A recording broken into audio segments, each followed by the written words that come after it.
à tous et merci à vous de nous rejoindre sur Monaco Info pour ce nouveau journal, un journal dont je vous propose de découvrir les titres en images.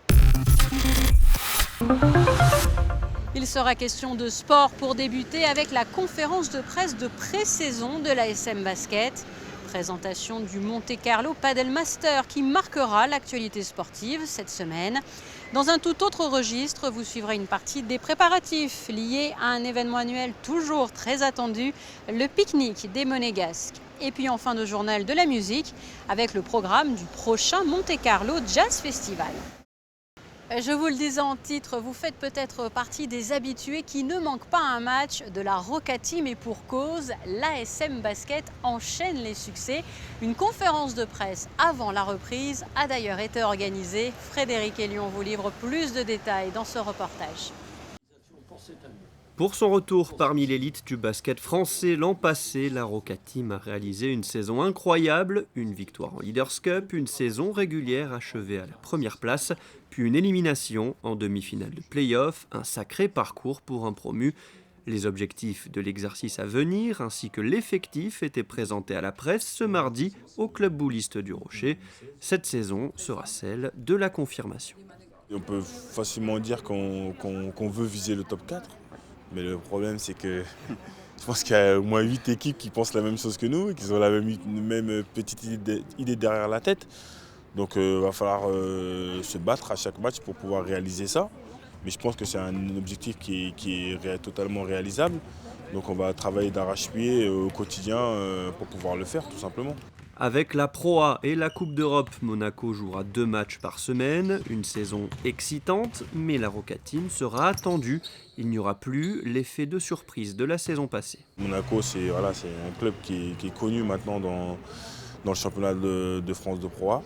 Donc on ne pourra pas se cacher, donc il va falloir être prêt à se défendre, parce que forcément les gens maintenant quand ils vont se déplacer chez nous, ils auront l'ambition de venir nous taper, parce que ça va être un gros cadre du championnat de France maintenant, Monaco, donc il va falloir assumer ça maintenant.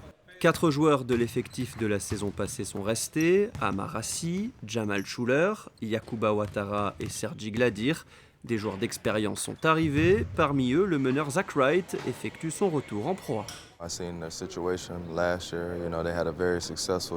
La saison passée a été très réussie, l'équipe était très bonne, ils essaient de construire quelque chose de spécial pour cette saison avec la Champions League et la Pro A. Venir ici, c'était évident pour moi, j'ai toujours voulu revenir en France. Ma femme également, mon premier fils est né ici. La France est un endroit spécial pour moi, c'est ici que j'ai débuté ma carrière. Monaco est un endroit magnifique, le club est structuré et très pro, c'est parfait pour moi. Durant l'été, la salle Gaston Médecin a fait peau neuve, parquet poncé et repeint, éclairage modifié, capacité accrue, 2 mois de travaux pour se mettre aux normes. La priorité a été l'augmentation de la jauge pour qu'on puisse être homologué pour pouvoir jouer en Champions League, ce qui est le cas désormais. On a rajouté pratiquement 300 sièges. On a remplacé les tribunes mobiles qui sont de part et d'autre des panneaux de basket et on a rajouté des sièges un petit peu partout en modifiant la tribune presse, en modifiant la zone de sonorisation, enfin voilà. Et en attendant la reprise du championnat de Pro A le 23 septembre à Villeurbanne, Monaco a déjà remporté un titre cette saison, le trophée du golf à Vannes, avec des victoires face à Nanterre et Le Mans en finale. Et au cœur de cette conférence de presse également, le partenariat qui vient de voir le jour entre l'ASM Basket et le gouvernement princier. Interview à ce sujet. Pour le gouvernement, il s'agissait d'accompagner l'équipe dans son projet sportif. C'est évidemment en termes de communication un vecteur extraordinaire pour parler encore une fois de Monaco et de ses valeurs. Donc ce texte organise de façon un peu administrative et juridique les rapports entre la Rocca Team et nous-mêmes. C'est surtout pour nous une façon de dire au club et à ses dirigeants et à ses joueurs tout le soutien que le gouvernement, mais aussi la population monégasque leur accorde. Donc c'est juste la manifestation de notre détermination à les aider et à les voir évoluer au plus haut niveau du championnat de France et du championnat d'Europe. Les relations entre la Rocca Team et le gouvernement sont tout à fait excellentes et le club remercie vraiment le gouvernement pour les efforts qu'il a fait.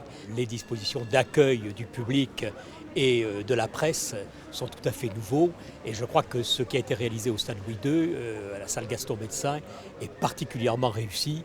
Et puis cette convention matérialise, je dirais, le soutien matériel et moral du gouvernement princier à son équipe, à l'équipe de Monaco, à la Rocca Team qui, je crois, a porté bien haut les couleurs de la principauté pendant ces 2 dernières années. Et le gouvernement monégasque également va offrir en quelque sorte à l'équipe de basket professionnelle de Monaco son expertise, sa compétence en matière notamment, je dirais, de relations publiques, de relations avec la presse, de relations médias, comme je dis, également d'accueil des personnalités qui viendront assister de plus en plus nombreuses au match. Par conséquent, c'est une convention, je dirais, gagnant-gagnant. Sport toujours avec le Monte Carlo Padel Master qui a débuté ce mardi, non pas dans le quartier du Larvotto dans lequel nous nous trouvons, mais plutôt du côté de Fontvieille, sous le chapiteau. Une fois encore, les meilleurs joueurs du monde sont au rendez-vous, comme lors de la première édition. Frédéric Elion. C'est une discipline qui attire de plus en plus d'adeptes chaque saison. On l'appelle le sport du 3e millénaire. À l'instar du tennis, le padel dispose d'un circuit mondial, le World Padel Tour. Et Monaco a son tournoi, le Monte Carlo Padel Master, organisé par la société Monte Carlo International Sports. Après le succès de la première édition, le tournoi est de retour en principauté du 6 au 11 septembre. Les 32 meilleures paires mondiales seront sur le court central du chapiteau de Fontvieille.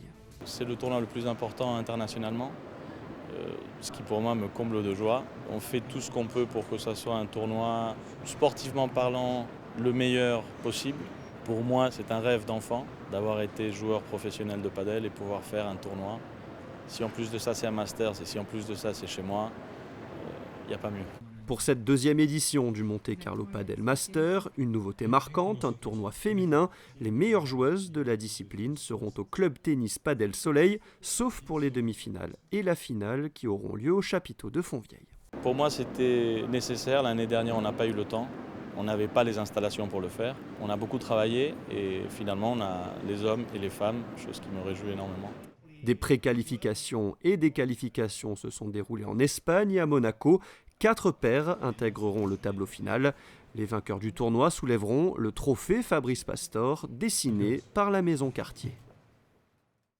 Il se tient chaque année au cœur de l'un des poumons verts de la Principauté. Le parc Princesse Antoinette accueille le pique-nique des Monégasques. Sous l'égide du secrétariat général, les services de la mairie, les services animation et technique ainsi que la police municipale travaillent en étroite collaboration jour après jour afin d'organiser cet événement. Christine Datomel a suivi une partie de ces préparatifs. Organisé tous les ans à la fin de l'été, le traditionnel pique-nique des Monégasques rassemble petits et grands au parc Princesse Antoinette. Une manifestation conviviale très attendue en principauté et qui demande de longs mois de préparation. À quelques jours de l'événement, les différents services sont sur le qui-vive. Nous, en tant que service technique, on met en place tout le matériel nécessaire au bon fonctionnement pour cette manifestation, notamment les tables, chaises, parasols. On fait aussi un transport de vitrines. C'est un travail de longue haleine ? C'est un travail qui est assez difficile et qui nous prend beaucoup de temps à cette période de l'année. Le parc est fermé à compter du lundi et réouvre le mercredi d'après. Ce sont plus de 200 tables et 700 fauteuils qui sont installés à l'ombre des oliviers pour accueillir samedi dans les meilleures conditions les convives. Et pour l'occasion, le parc Princesse Antoinette se couvre de 1001 couleurs. Le parc, le jour du pique-nique, il faut qu'il soit impeccable. Nous, ce qu'on fait, on fait l'entretien de tout ce qui est massif. Donc les massifs fleuris, il faut bien sûr que ce soit bien fleuri. Tout ce qui est taille, donc les bougainvilliers, la vigne vierge, tous les petits buissons qui sont apparents, quoi. Et puis en même temps, nous on fait une petite floraison pour décorer donc, tout ce qui est table, la table princière. Et voilà, donc après nous, on a quand même un petit temps pour se préparer, on a plusieurs semaines. Mais sur la dernière semaine, c'est là où on met le grand boom pour que ce soit bien sûr nickel. Parce que bon, avec le temps, on ne sait jamais, il suffit qu'il y ait un coup de vent ou des intempéries. Le parc se salit très vite, ne serait-ce qu'avec les olives qui tombent. Voilà. Mais bon, c'est de l'entretien. Si on a des jardins, on sait comment ça se passe. En général, il y a toujours du travail à faire. Barbecue, glace, soca, spécialité monégasque. Ce pique-nique sous les oliviers rassemble chaque année environ 700 participants. Une rentrée familiale et champêtre à laquelle participe bien sûr le prince souverain et sa famille.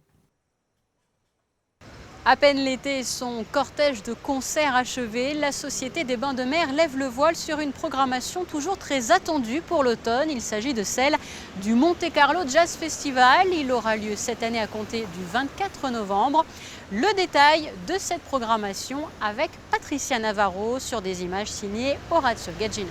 Star incontestée du monde du jazz ou talent d'aujourd'hui, invité de marque, l'édition 2016 du Monte Carlo Jazz Festival sera le reflet de cette musique dans toute sa diversité, avec tous les courants qui la composent. Et si l'on retrouvera des habitués tels qu'Ibrahim Malouf ou Manu Katché, une belle surprise attendra les spectateurs en préambule. Il y a des opportunités qui ne se refusent pas, donc c'est pour ça que à partir du 24 novembre, on recevra Lambert Wilson.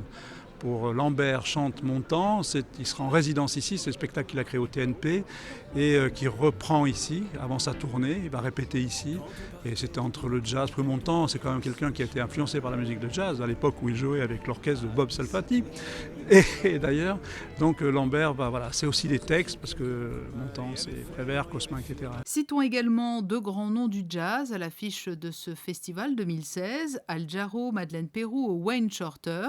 Plus inattendu, Robert Charlebois viendra sur la scène de l'Opéra Garnier pour célébrer 50 ans de chansons. C'est montrer que c'est une musique qui reste très jeune avec de jeunes interprètes comme par exemple R.L. Bessor qui est une trompettiste, une jeune trompettiste qui partage la scène avec quelqu'un qui est une star, qui est Ibrahim Malouf, qui est la référence du jazz français aujourd'hui, pour dire européen, voire mondial, parce que Ibrahim va jouer à Bercy là bientôt. Donc c'est ça l'idée du Monte Carlo Jazz Festival et on va tout au long de cette semaine, du 29 au 3 décembre, avoir tous les soirs à la fois quelqu'un de moins connu ou en tout cas qu'on va découvrir et puis une grande star. Le duo André Manoukian Malia avec Al Jarreau, mais Al Jarreau différent des formations habituelles puisqu'il viendra avec un grand orchestre, un big band, pour un projet autour de la musique de Duke Ellington. On imagine déjà ce que ça peut donner, plus ses grands succès. Les concerts seront donnés dans la mythique salle Garnier, mais pour cette 11e édition, le festival va s'étendre à d'autres lieux. Une fanfare animera notamment les casinos et plusieurs autres sites de la Société des Bains de Mer. Voilà donc un bel éventail d'informations à noter dans vos agendas, des concerts, mais aussi du paddle et des matchs de basket. Il sera question aussi du pique-nique des Monégasques évoqué par Christine Datomel il y a quelques minutes. Nous évoquerons notamment l'importance de ce rendez-vous annuel avec notre invité du week-end, vendredi dès 19h. Le beau temps sera-t-il d'ailleurs de la partie samedi soir? C'est ce que je vous propose de découvrir à présent avec vos prévisions météo. Découvrez la météo avec la galerie Mogadam, tapis persan classique et contemporain. Mercredi, nuages en début de matinée, un temps assez ensoleillé dans la journée, température comprise entre 22 et 27 degrés. L'eau de mer, vous le voyez, atteindra les 26 degrés quant à elle. Jeudi, belle journée avec quelques nuages insignifiants, peu de vent. Vendredi, du beau temps, calme et chaud, de rares nuages. Et puis samedi, persistance du temps de plein été, un soleil chaud, température comprise entre 23 et 28 degrés. Dimanche, prolongement de la période de beau temps et chaud. Lundi, peu de changements pour le début de semaine. Vous avez découvert la météo avec la galerie Mogadam, tapis persan classique et contemporain. Fin de cette édition, merci à vous de l'avoir suivi. Je vous laisse à présent avec la suite de votre programme sur Monaco Info. Et vous le savez, l'actualité monégasque, c'est aussi sur les réseaux sociaux, Facebook, Twitter et même Instagram. À très bientôt.